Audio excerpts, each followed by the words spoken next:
Welcome to the Biohacking Beauty podcast. My guest today is the amazing Michele Smith. Michele, you're an anti-aging specialist, right? You're an anti-aging. That's what you specialize in, right? Yes, I do. Why don't you tell me a little bit about yourself? What brought you to be interested in it? What made you who you are today? And we'll go from there. Okay. Well, I started training 32 years ago. So I was in my about 30 years old, 31 years old. So I became fascinated by the way your body changes with fitness and nutrition. So as I got older, I noticed that my gains or my improvements were starting to wane. So it was becoming more and more difficult, and I couldn't gain any muscle mass, and it was more difficult to lose body fat. Although I started very thin, but I was like a skinny fat person. So I had a lot of body fat. So I started training on my own, just looking at magazines. I was inspired by Rachel McLeish. I don't know if you know who she is. No, I don't. It sounds. She was a bodybuilder from the 1980s. Okay. Back in the 80s, bodybuilding for women was like unheard of. However, she looked amazing. She wasn't big and bulky. She was pretty much like this. And I was determined to look like her. So I became a little obsessed about it. So as I continued to train and I got older, I noticed that I wasn't making any improvements. So I went to see a nutritionist, and again, he helped me a little bit. But ultimately, I went to see a doctor to give me hormone replacement therapy. Yes. That's interesting. An interesting question about that, the hormone replacement therapy and your inspiration from the 80s. I assume that this is a much easier path today than what it was for someone like Rachel McLeish. Well, Rachel McLeish was younger also back then. Okay. So when I was inspired by her, I think she was maybe in her late 20s. Okay. She didn't need any bioidentical hormone therapy. However, when I got older, I noticed that, my improvements were not very good. And I was getting a lot of different symptoms, like hot flashes, my memory, my hair was getting thin, my nail was getting brittle, all kinds of, there are 35 different symptoms actually for perimenopause. So I went to see a doctor, and he prescribed me bioidentical hormone therapy. Bioidentical is more natural than the synthetic one, because the synthetic one is made out of horse's urine. Okay. And is another other synthetic hormones. However, the bioidentical is based out of plants. It is compounded in a pharmacy, but it's more natural, and it mimics your own hormone levels from when you were younger, rather than giving you a dose of something that your body's not ready to take. So that helped me a lot. I have to tell you, that helped me a lot, because it took away all the symptoms and made my skin a little better, not so dry and brittle. My hair got better, but then I pushed the buttons. So I wanted to get better, and people kept saying to me, like, why do you want to do this? Why not? Why not? It made me feel good. So I started training hard with weights and follow a nutrition program, and the rest is history. I had a different career before. I was a model for many, many years, and then I became an interior designer, and I changed my business to this because it's so fascinating that you could do to your body, change your body to anything you want, really. Yes. Anything you want. But you have to do the work. You really do. First of all, this is what I love about working out in general, is that in the world today, there is a lot of uncertainty, right? You could have started a business before COVID, and your business wouldn't have existed now. There's a lot of uncertainty. It's not always what you give is what you get. And what I love about the fitness in general is that it is almost identical. If I put in the work, if I do the right things, if I'm disciplined, I'm going to get the results that I want. You are And definitely getting the results. Yeah. yes, I think this is what maybe starting the process is hard, or taking up you know, a new endeavor like taking care of your body might be mentally hard. But the reason that people get addicted to it, the reason that it helps people with their self-image and their mental aspect in life, is because the magic is that you get what you put in. Absolutely. So I can understand you. Absolutely. Whatever you put into, you will get. But most people are, I hate to say it, but they're a little lazy.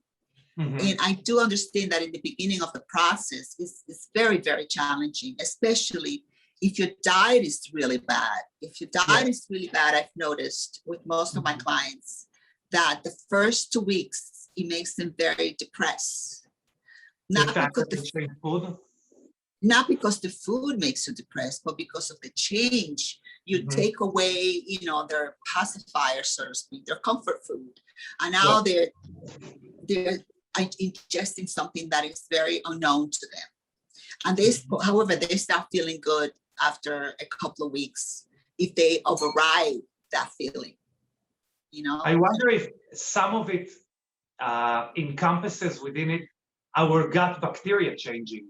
Oh, absolutely, that's too. Yes. Yeah. Because if we eat, you know, doesn't matter really what, but if we eat processed food all the time, this is what our gut bacteria has evolved to receive and use, etc. Yes. And you know, changing food also affects that.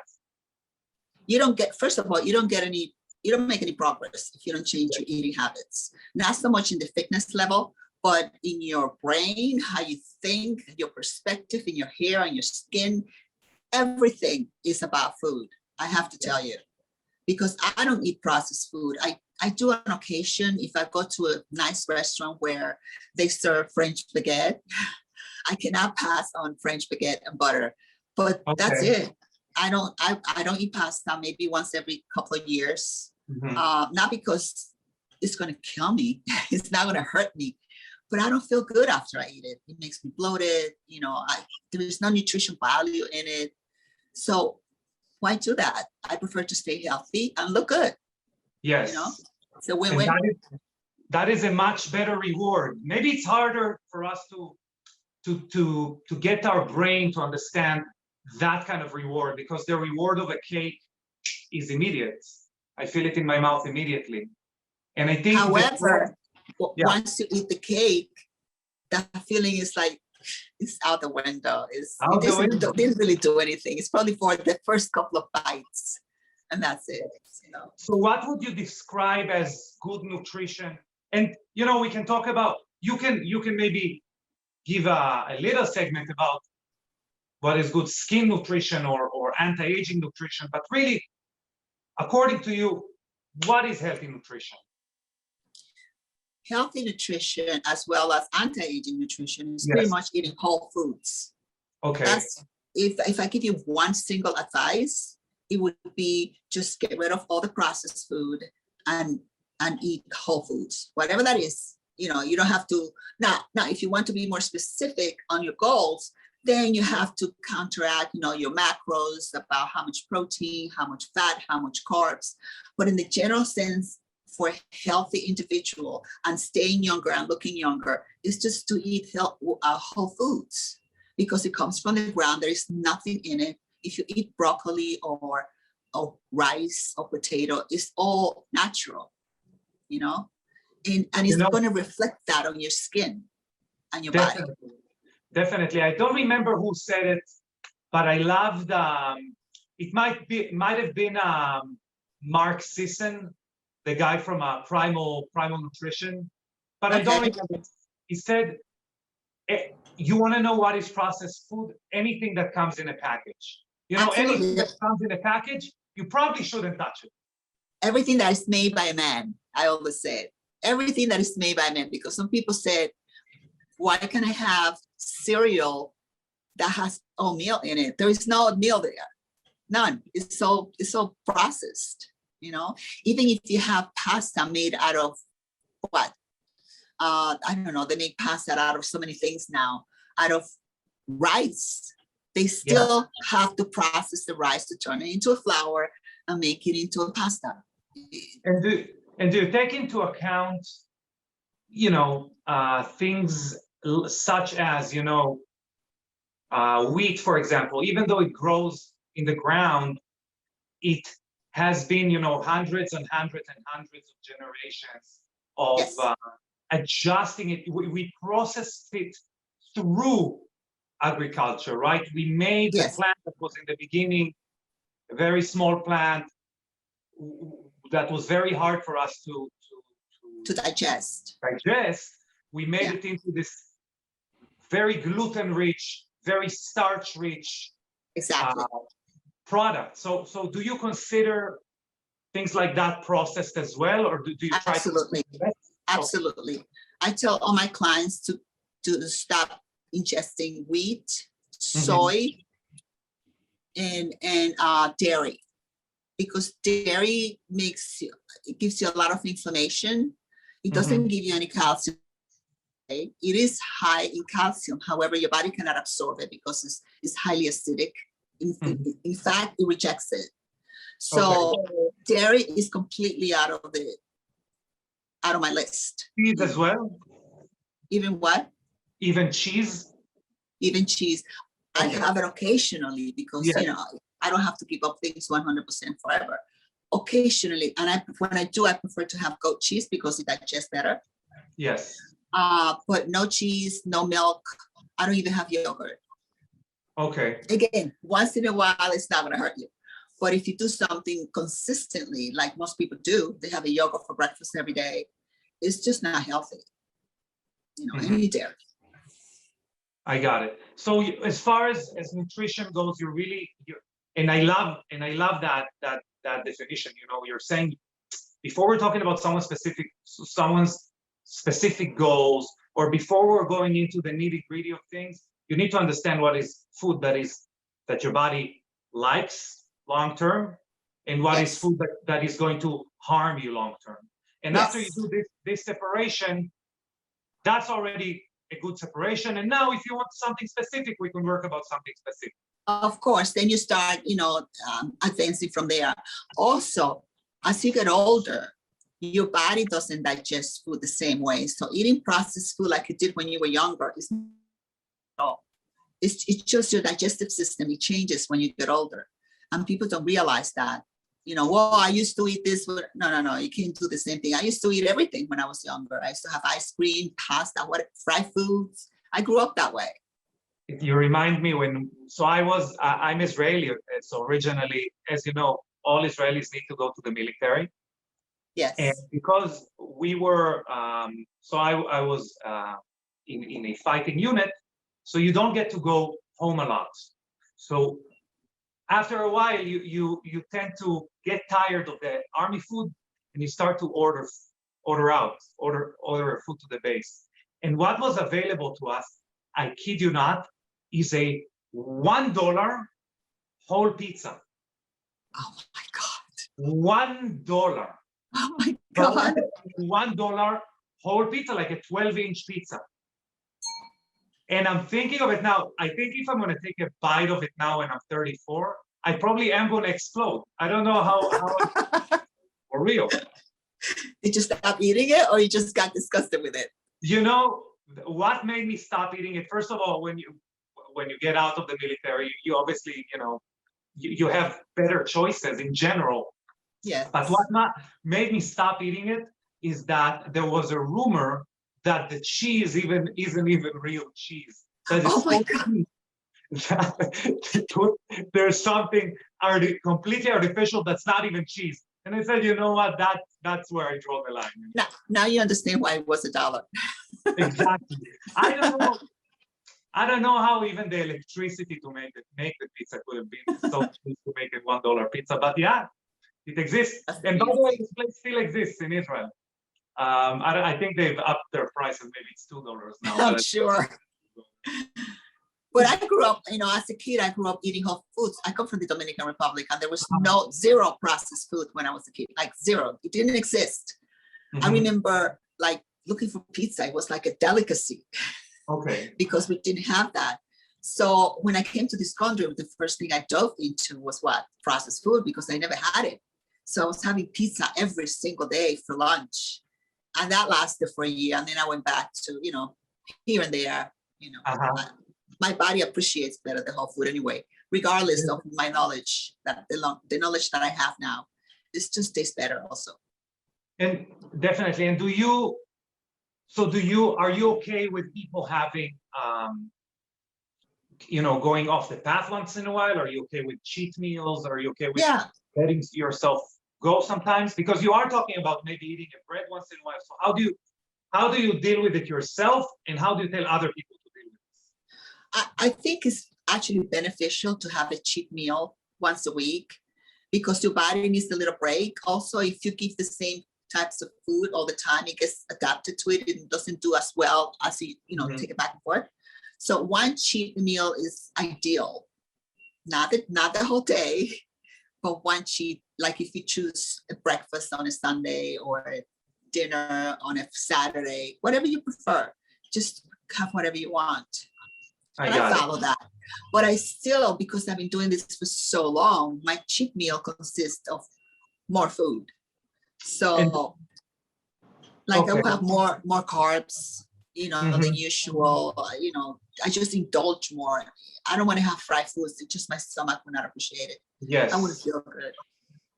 What do you think of, and I do talk about it a lot, that's something I do specifically, I wonder what you think of it. What do you think of either like intermittent fasting or time restricted eating, or limiting the time of day that you're eating within? Do you recommend it to people? Have you tried it yourself? I'm not an expert on it, so I'm not going to give you an expertise advice. I can only tell you my opinion. I don't think that works because, first of all, we're not machines. In order for us to have more energy and more fuel, we have to eat. So if you spend 12 hours, which I think is the rule, without any food, your metabolism slows down. And then you have to start giving it a lot of food. It just, the whole thing doesn't make sense to me. However, how would you do it? Would you really start eating when you wake up and stop eating when you go to sleep? What would be a good? I have 5 meals a day. Of course, it varies according to your goals. If you're a big bodybuilder and you need to build a lot of mass, you have 6 or 7 meals, which I used to have at one point. At this point, I'm not competing anymore. So 5 meals is enough for me. If I have less than that, I start getting cranky and hungry, and then my body fat starts going up a little bit. It's just, I keep it with 5 and it's good. So it depends on what time you get up in the morning. My first meal is about 5:30 because I get up early. Yeah. And your last meal should be at least 3 hours before you go to bed. Okay. Whether it be every 3 hours, every 4 hours, doesn't matter. Why would that be? What happens? Yeah, go ahead. If you wait 5 or 6 hours, then your metabolism starts slowing down. Again, it's not going to hurt you. But if you want to be consistent on your goals, which is why I look like this, I just keep it under 4. My question is, for someone who's hearing that for the first time, that you should stop eating, around 3 hours before you go to sleep, and they're used to, having that last snack before they go to sleep. Why are those hours that you're not eating before you go to sleep important? What happens if you go to sleep? Well, first of all, you don't want to go with a full stomach. If you're talking about just a snack before you go to sleep, there's nothing wrong with that. Sometimes I do that, depending on what you have. If you have something with protein, you're better off than having a bowl of rice, which is a lot too much carbs for you to be lying down sleeping, and that food is going to process differently. So you could have a snack before you go to bed. It depends on what you don't want to have ice cream, So, and also in general, but also before you go to bed. I have a shake before I go to bed. Okay. And sometimes I have 2 shakes a day. And sometimes I have it right before I go to bed. Yeah. It doesn't bother me, but you don't want to have a full meal. and then go to bed, because then your digestive system is working and then you're relaxing at the same time. You're not going to get the same benefit. You know what I found? I found that really, if there is an event and I ate late and I kind of ate before I went to sleep, the day after my body doesn't behave exactly the same. Yeah, it doesn't. It doesn't. I feel like it digests food slower. I feel like I'm hungrier in the morning, which is not what I'm looking for. I'm not looking for right. hungry all the time. So my body resonates with what you're saying. That you really want to, wait a little bit, space out a little bit. Your heavy meal, your last heavy meal, and your because your body's doing two functions. It's trying to relax and it's trying to work on digesting your meal. It doesn't make sense. I got it. Some people can handle it, but I just don't recommend it, especially if you're trying to burn body fat. And you're a big proponent of quality sleep, right? Quality sleep is something. Quality sleep is something. Quality sleep. Yeah, absolutely. I mean, that's another thing. As you get older, you need your sleep.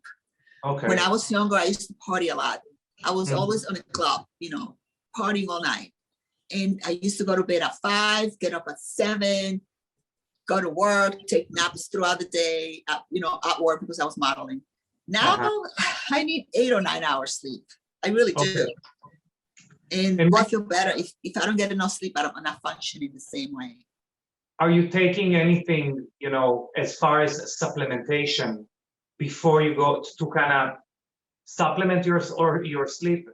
For example, magnesium or I take magnesium. Melatonin. How do you approach sleep? Or you're more looking at it as these are my supplements, they're not connected to my sleep? I am the type of person who, once I hit the pillow, I'm out. However, I do wake up later, sometimes several times. So I do take magnesium to keep me sleeping. If that doesn't work, sometimes it works, sometimes it doesn't work. I have to be honest with you. If that doesn't work, I try not to take any medication because your body gets adapted to it. But I take some natural supplements to help me sleep. But generally, I don't need any of that. I only use the magnesium.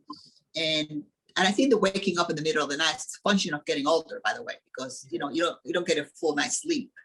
We have to go to the bathroom more often. It's just different as you get older. But you need your sleep.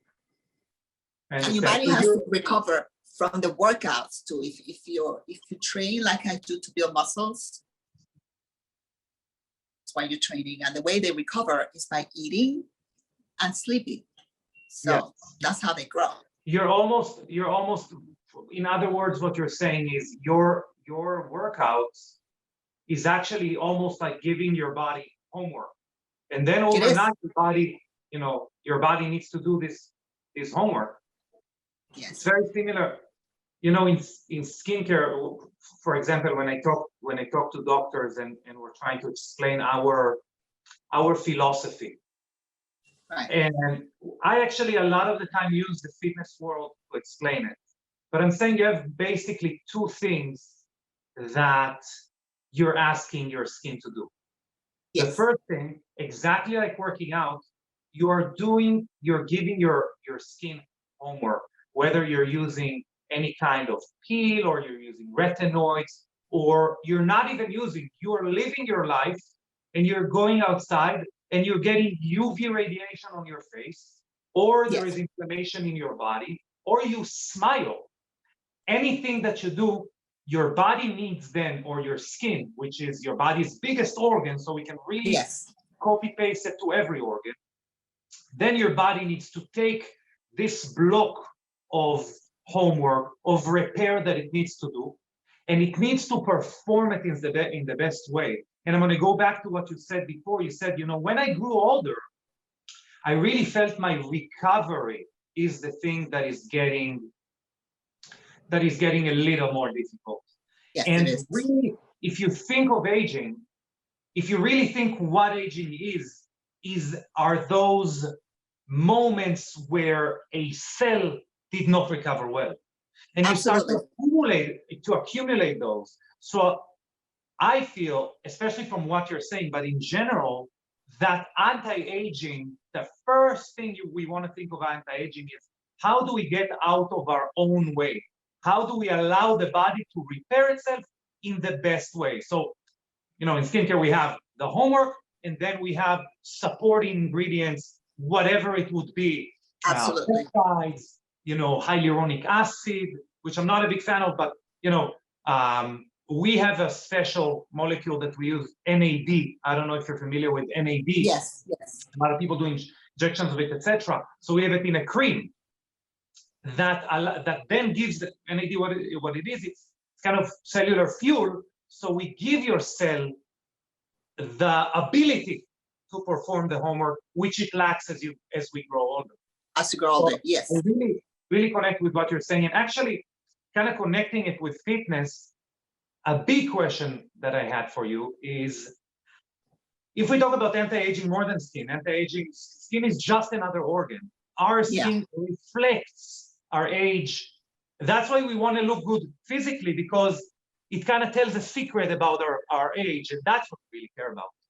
So yes, let's talk about other aspects of anti-aging. For example, something you specialize in is weightlifting.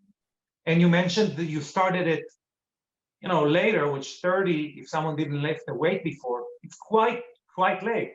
So as I told you before we started the recording, you're a very inspirational woman, and I invited you here because I want to give an example to what kind of person you can be in your 60s.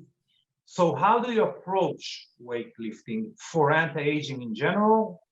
And along your life, how did you approach it? Well, anti-aging is a combination of many things. It's not like taking a pill, as you know, and most people would like for that to be. So nutrition is number one. And drinking a lot of water and getting your sleep.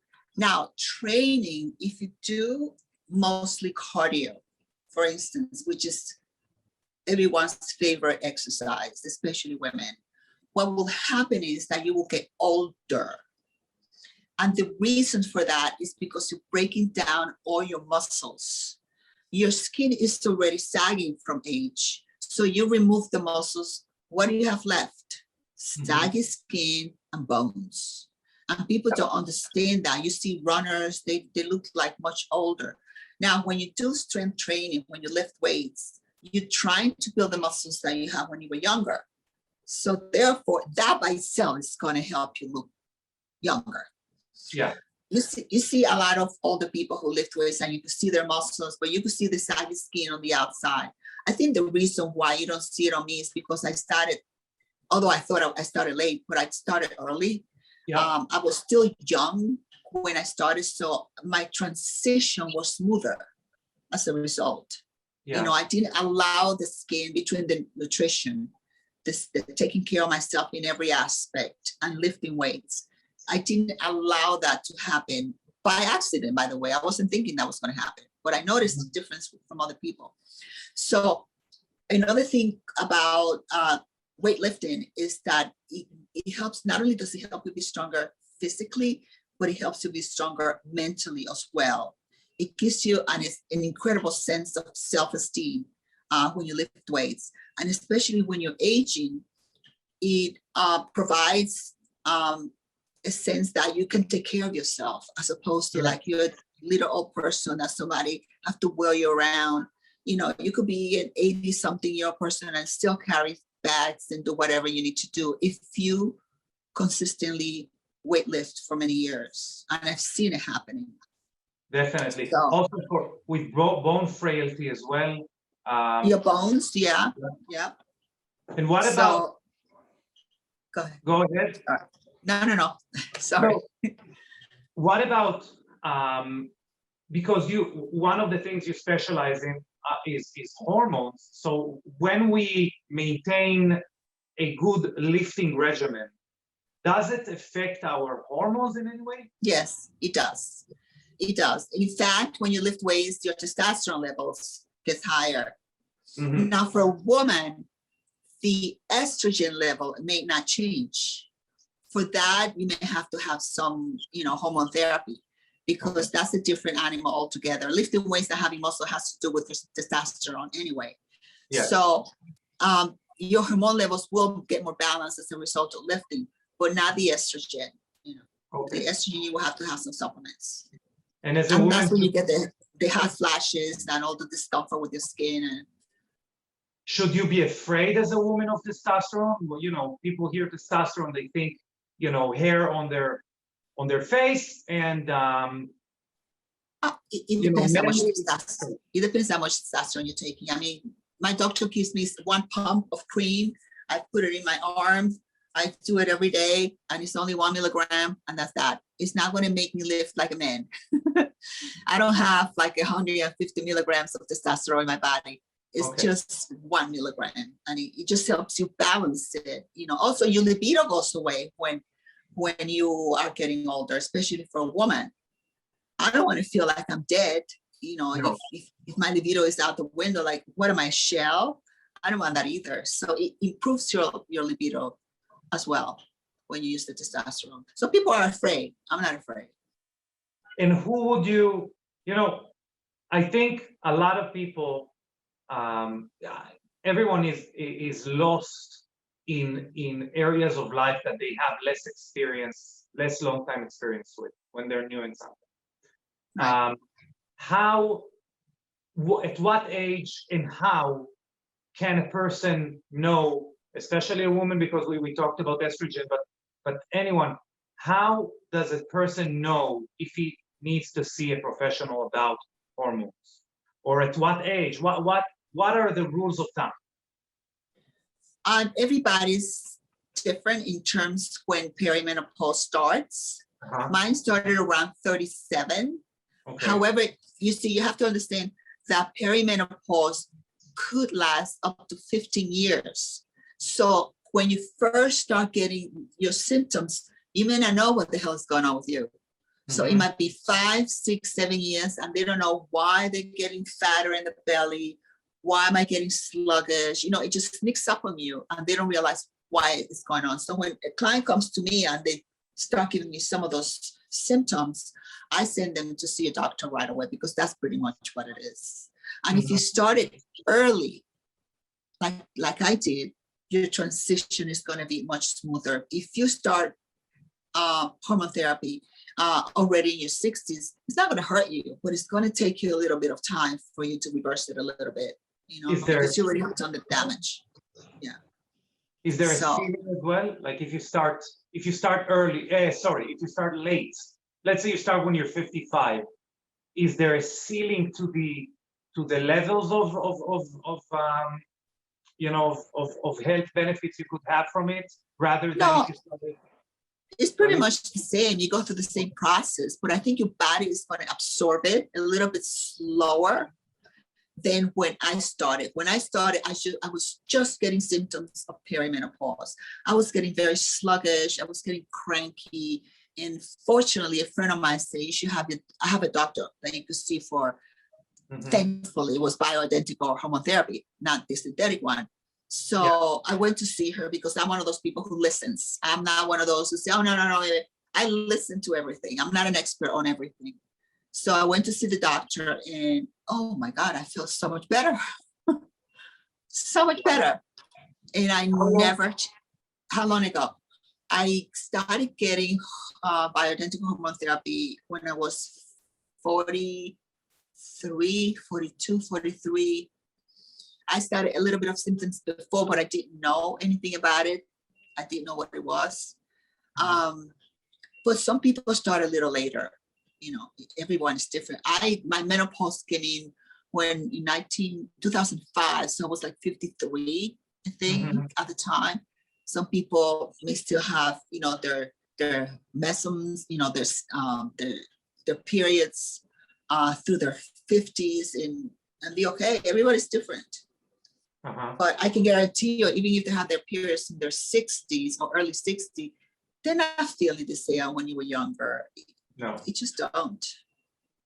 And we're in this life to get the best experience out of it. A lot of people when when I talk to them about keeping their hormone levels in check, or if I talk to them about, you know, pushing themselves a little bit, whether it's in fitness or not, you hear a lot of people who are, you know, are afraid to go for broke, really to maximize. Oh, absolutely. And what are we here for? We're here to experience life to the fullest, you know? Some people even think it's natural to age naturally. Okay. I mean, if they want that, that's okay with me. I mean, I don't want to change anyone's mind, but why suffer? It's not easy to go through all those symptoms. It's not easy, and doesn't look pretty either. So it's up to the individual. I never understood. Honestly, I never understood this frame of mind, because if you do have, you know what, I can agree that it's natural to age, but I can also agree that it is more natural to go barefoot, to live in the forest, to for a catastrophe to happen, or you even breaking your leg and dying at 25. I think that is the most natural. But because we're working on, you know, a little bit elevating our experience. Absolutely. Here, yes. I don't know if, you know, I think in recent years, the word natural has too many good connotations. Yes, yes, you know? yes. I'm not, you know, I'm not a fan of natural. That's what I'm saying. I'm not either. I know someone who's this person is a coach. Okay. It's a health coach, natural health coach, not a nutritionist, but you know, like a wellness kind of thing. And she's always promoting natural. I mean, she even gets upset when people like me are trying to look younger, because it's gonna put the wrong idea into women. And I just don't understand that. Like, look, if you want to have your own tribe of looking natural, that's okay. Don't try to change everyone's idea. That's wrong. I don't get it. I really prefer, if we do speak about keywords and words that take you down a certain path, I prefer, and I know you do as well, because that's part of your definition. I really prefer the word holistic, because what the word holistic means, it means that we are taking into account, I don't know if to say as much things as we can, but we're taking a lot of things into account. And one of them is what is natural, what our body responds to naturally. And you even wove it in when we spoke about bioidentical hormone. Bioidentical is almost a different word to say natural to your body.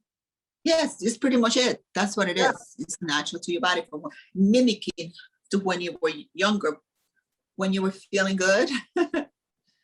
Yes. Now that you're feeling depleted, you need a little help, and it makes your life you live your life much better. Your quality of life is better.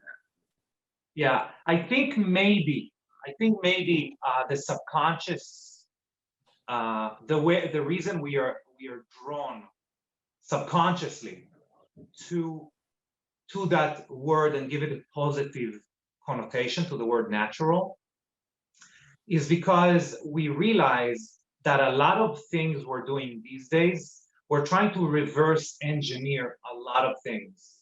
We see someone that, you know, we assume on Instagram, for example, that they have a great life because we saw them in a spot in the Maldives, I don't know where, okay? But we saw them on sand and they were smiling and they were drinking something pink. So everything is perfect, yeah. And they said, wow, I like that picture, I like the vibe.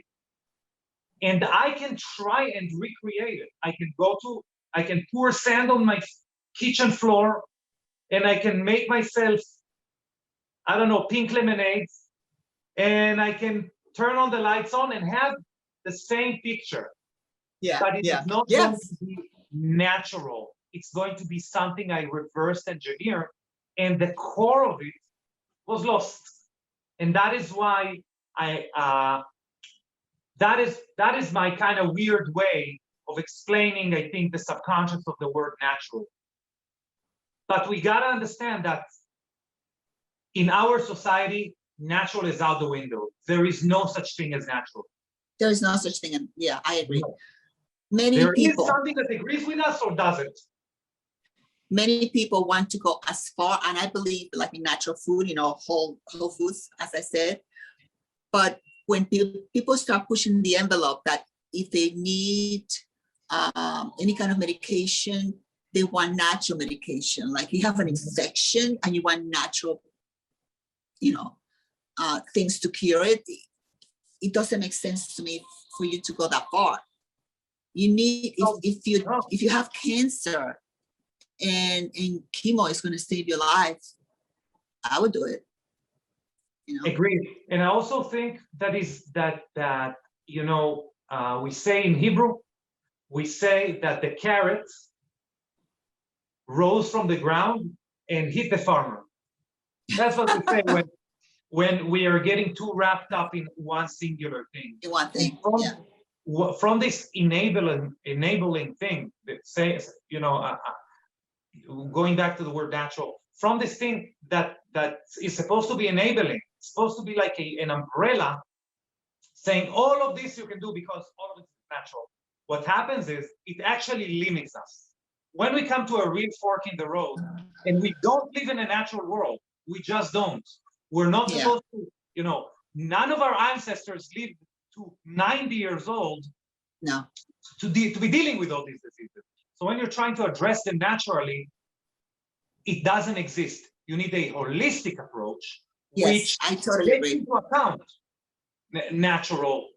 I mean, this is 2021, not the 1700s, and things have 100%. changed. You have to move with time.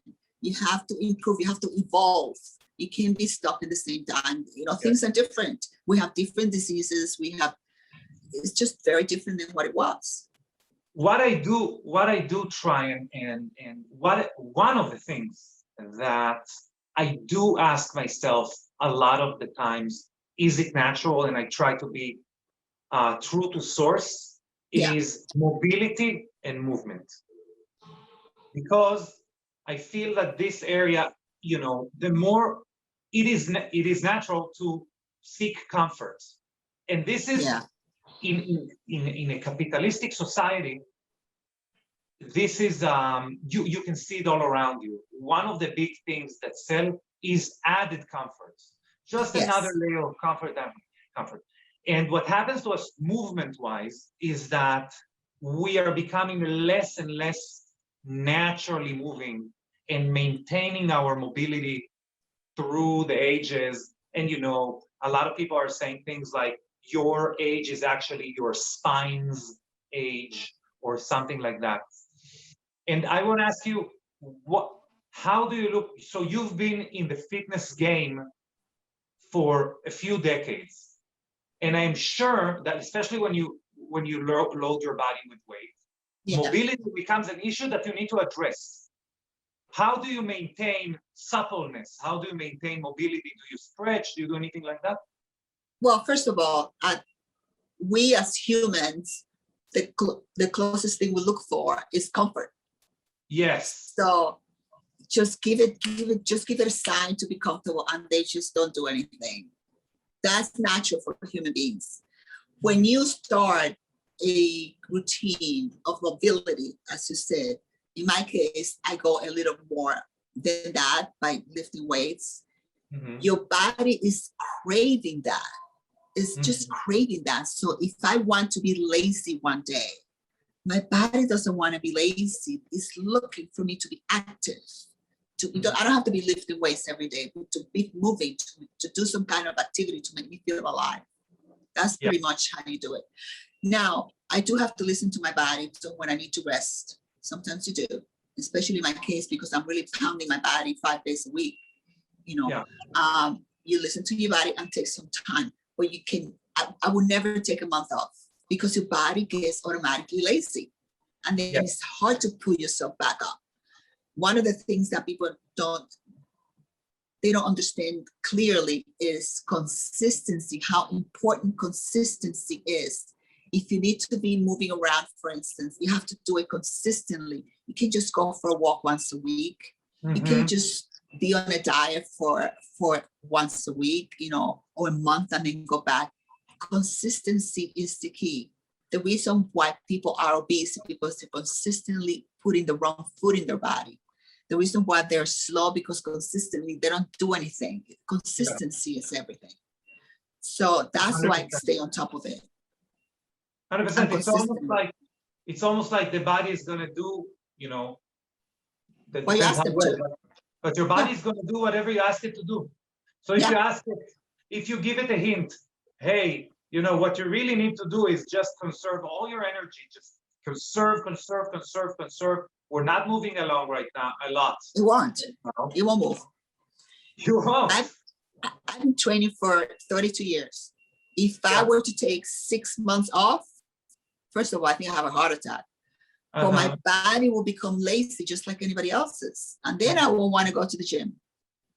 You remind me something that I want to go back to, because I think nowadays it's less prevalent, this misconception, but you do still meet people that don't want to, that need to lose weight, for example, or they want a healthier body, they want a healthier lifestyle.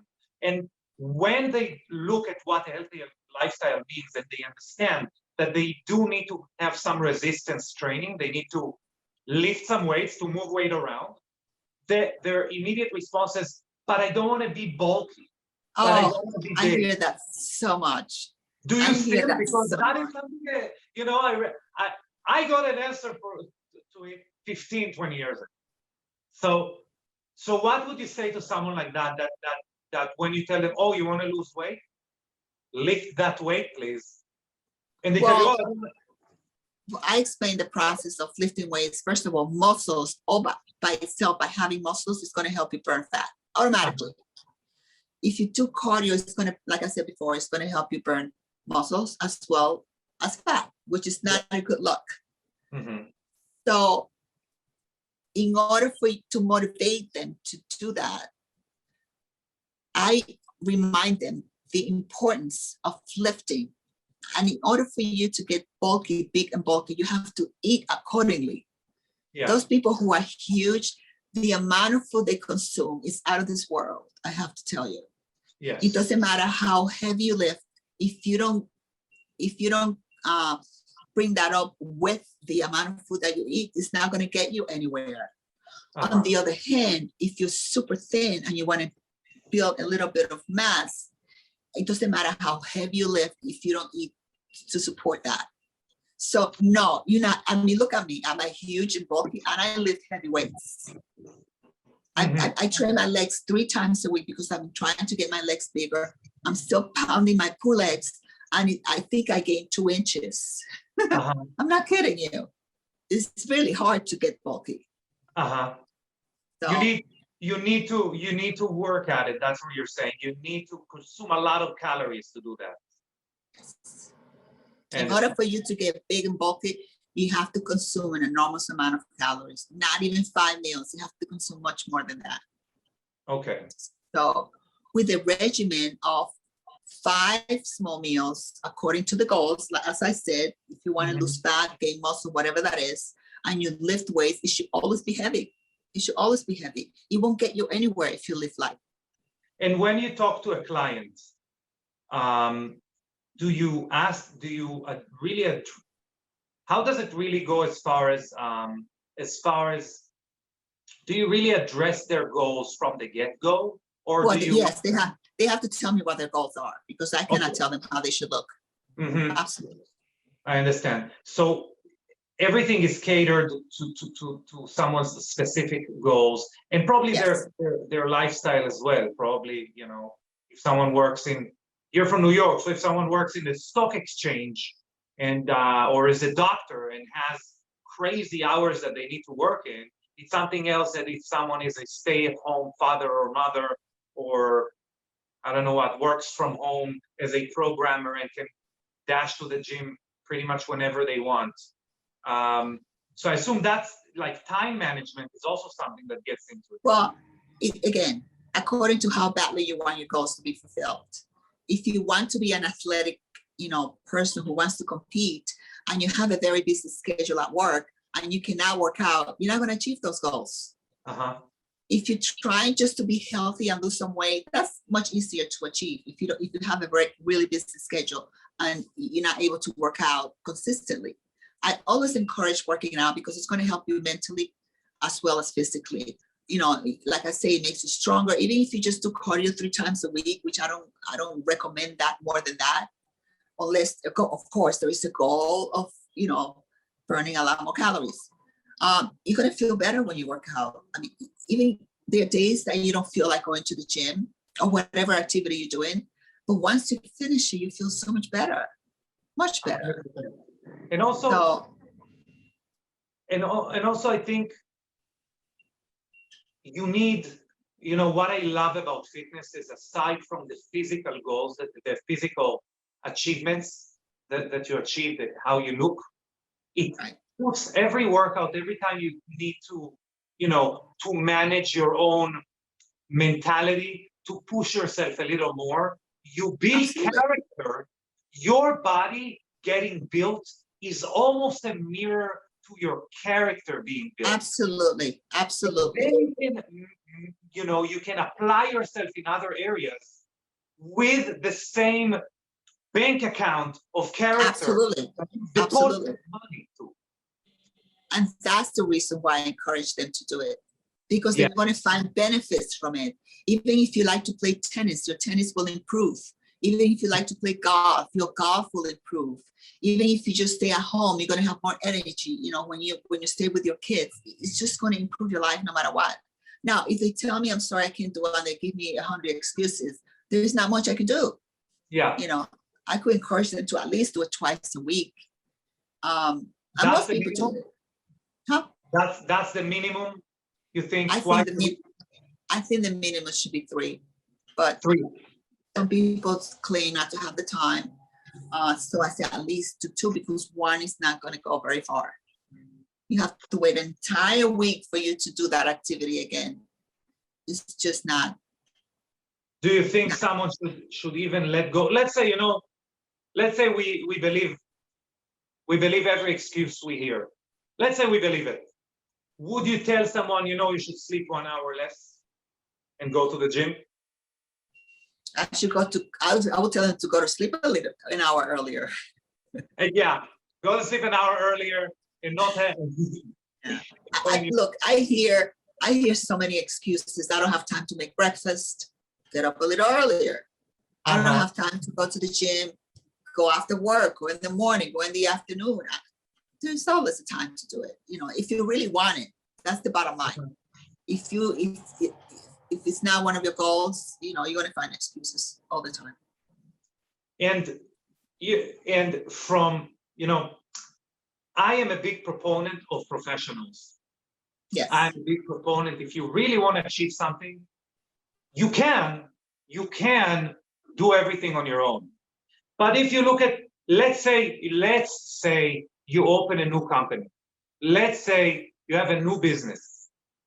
It's going to be very challenging being the logistics person, building a website, being the sales force. You can't do it. Being the CPA, good luck. No, you can't do it. No. And a new project you're undertaking, whether it would be your health, whether it would be anything else, to purchase someone else's lifelong knowledge. Yes. Is, I think, very, very important. And within that framework, what do you see as far as when you walk people and when you accompany people along their journey? How long does it really take for things to become easier mentally? Because let's say someone starts to work out, even let's say I have a long trip. I love jujitsu.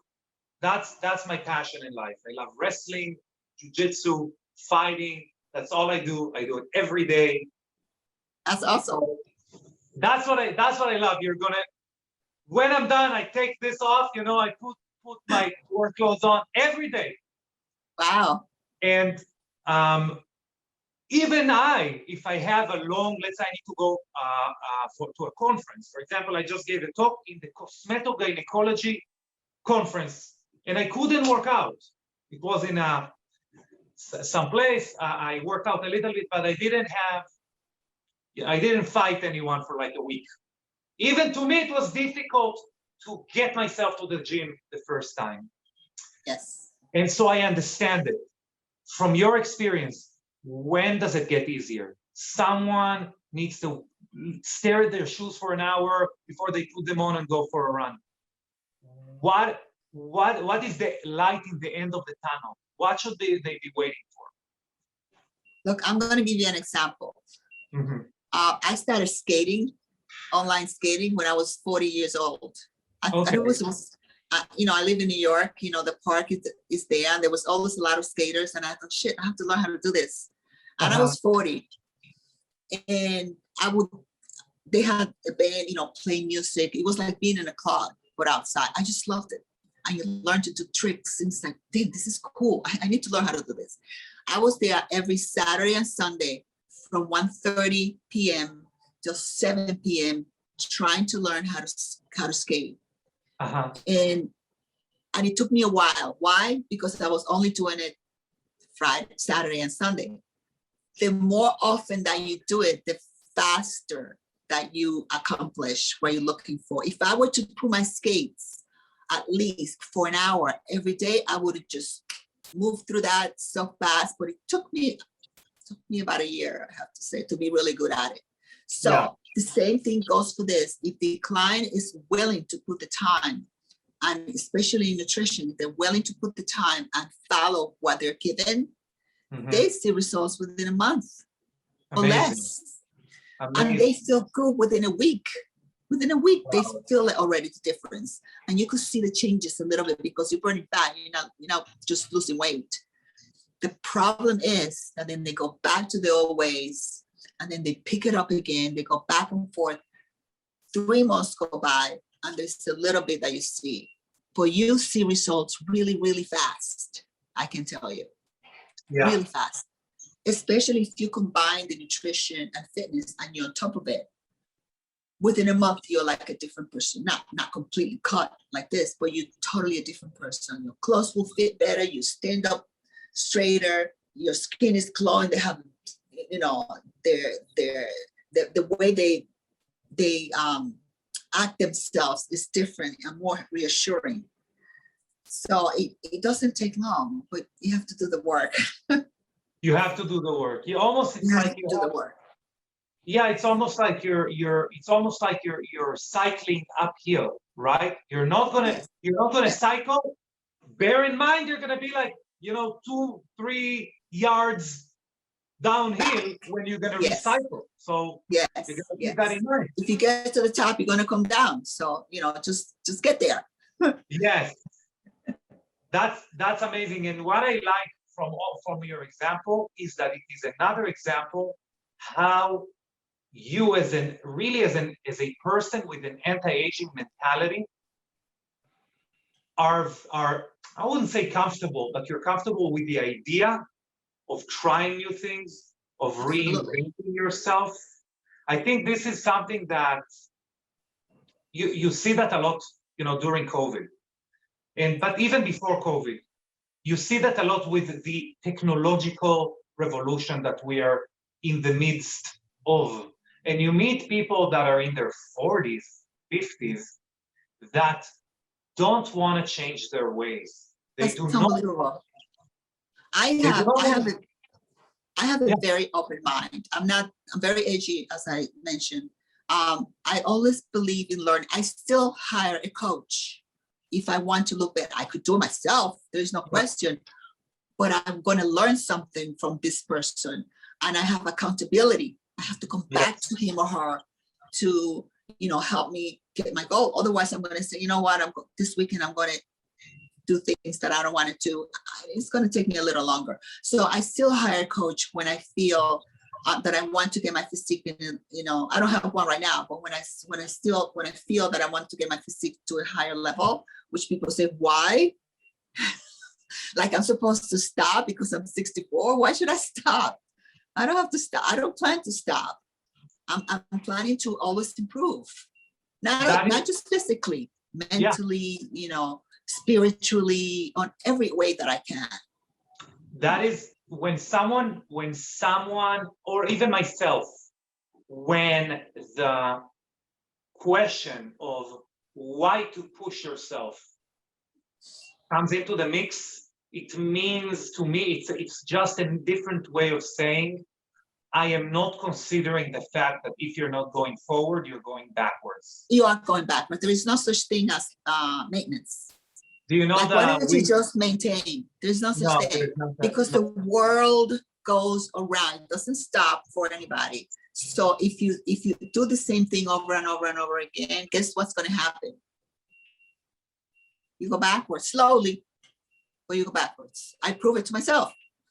It's funny. I was talking to a friend of mine, and I was trying to explain this point, and he wasn't getting it until we spoke about money, because he likes money.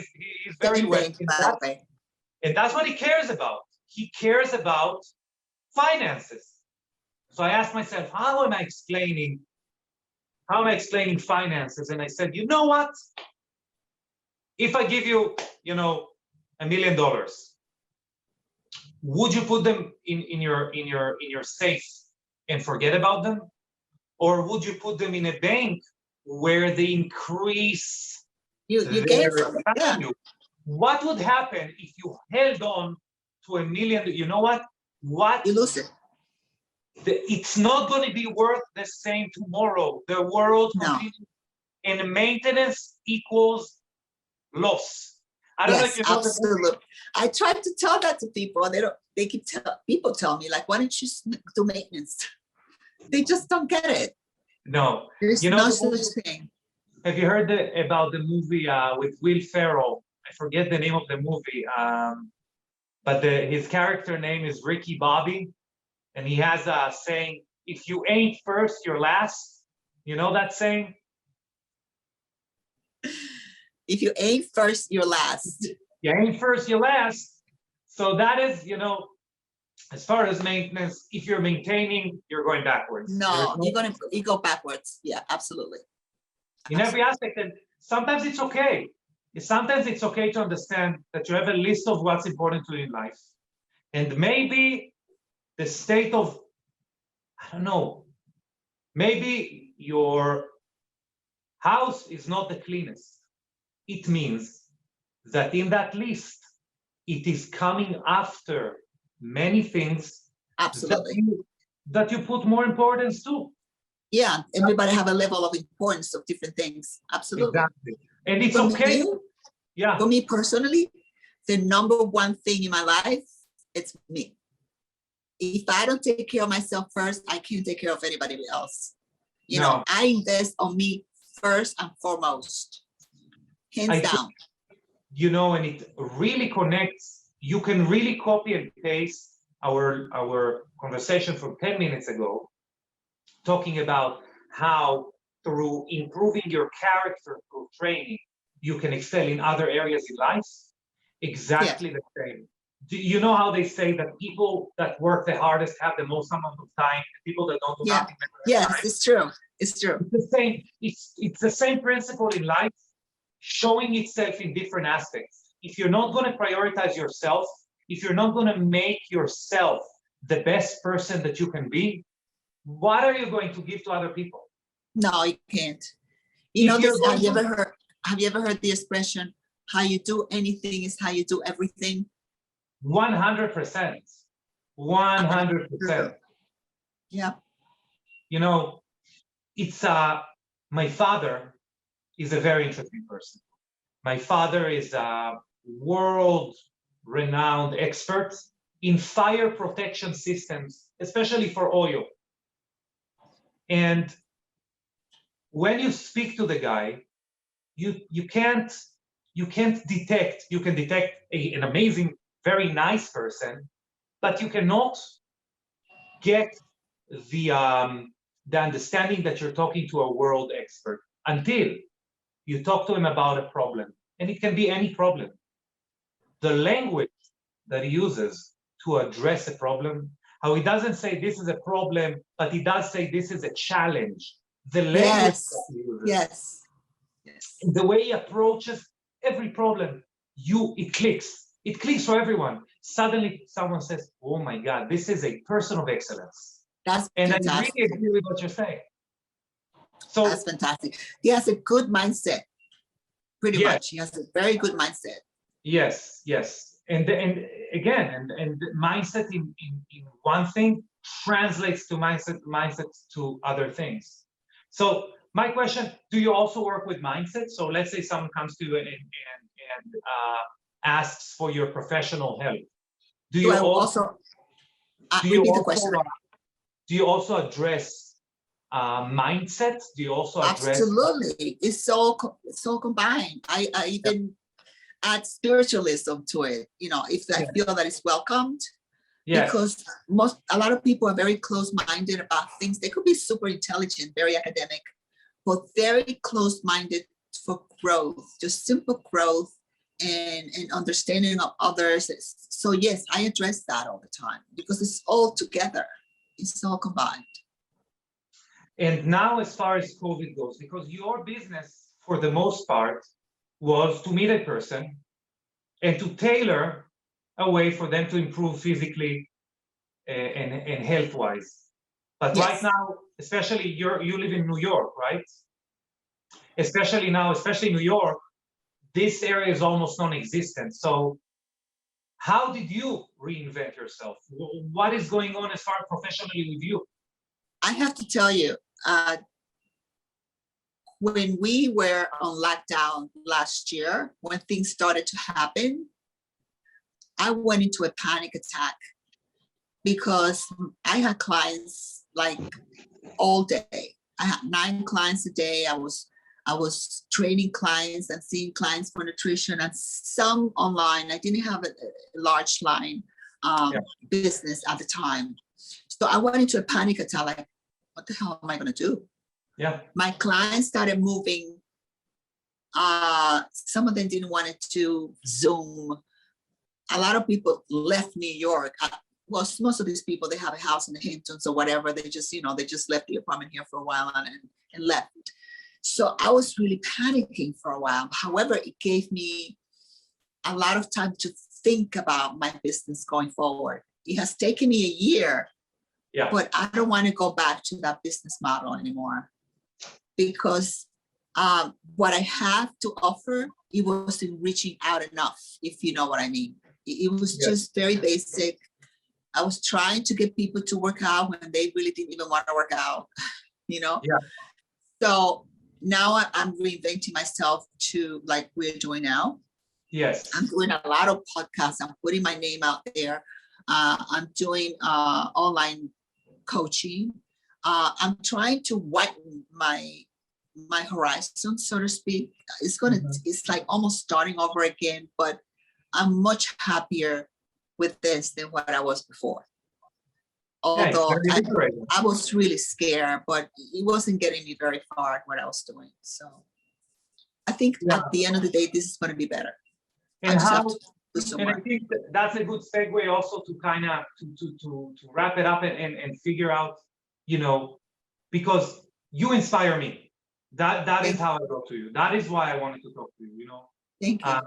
Frankly, when I started to talk to you, obviously your name, the name that you have on Instagram, we're going to talk about in a second, kind of tells the secret that you're maintaining, that you're supporting anti-aging. But I wasn't even looking at that. I was looking at a person that I wanted another example in my retina of something that is pushing, of someone who is pushing themselves every day. Thank you so much, because that's exactly what I want people to see. Thank you. So you're doing a good job. So you're executing your plan. That's the first thing I want to tell you. Thank you. So wrapping up this conversation, it is important to me that anyone that is listening or watching this podcast gets their butt off the couch and does something. And that would be amazing. And I am a big supporter of outside help. We can't do everything on our own. And we're not going to do it. So yeah, go ahead. No, sorry. Go ahead, sorry. How does someone reach out to you? What should they be looking for? Yeah. To reach out to me, the name of my website is foreverfitwithmichele.com. Michele with one L. My Instagram is forever.fit.with.Michele, the same name with dots in between.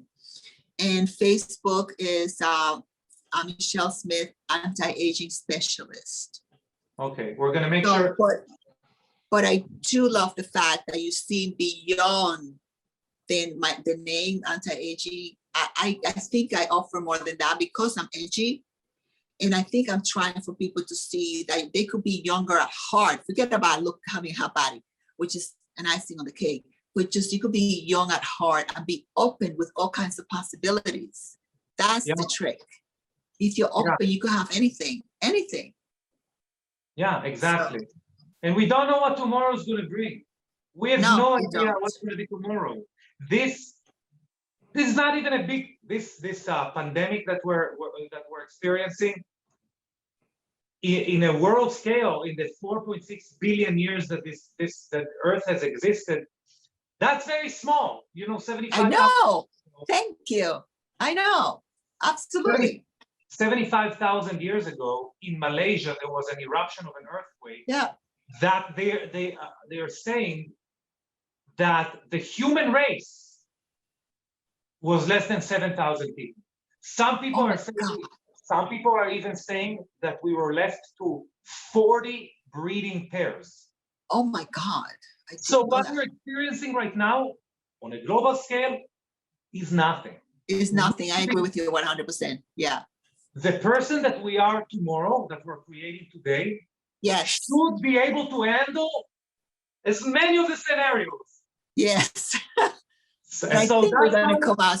I think this is to help us come out stronger than what we were. I truly believe that. Maybe we should make you not an anti-aging specialist, an anti-dying specialist. If you don't want to die tomorrow, you should maintain yourself today. But anyway, Michele, I want to thank you for this podcast. This podcast, as far as I'm concerned, is a message. Anyone that looks at it right now should be standing up and walking around. I agree with you. Thank you so much for having me. I really appreciate it. I thoroughly enjoy talking to you.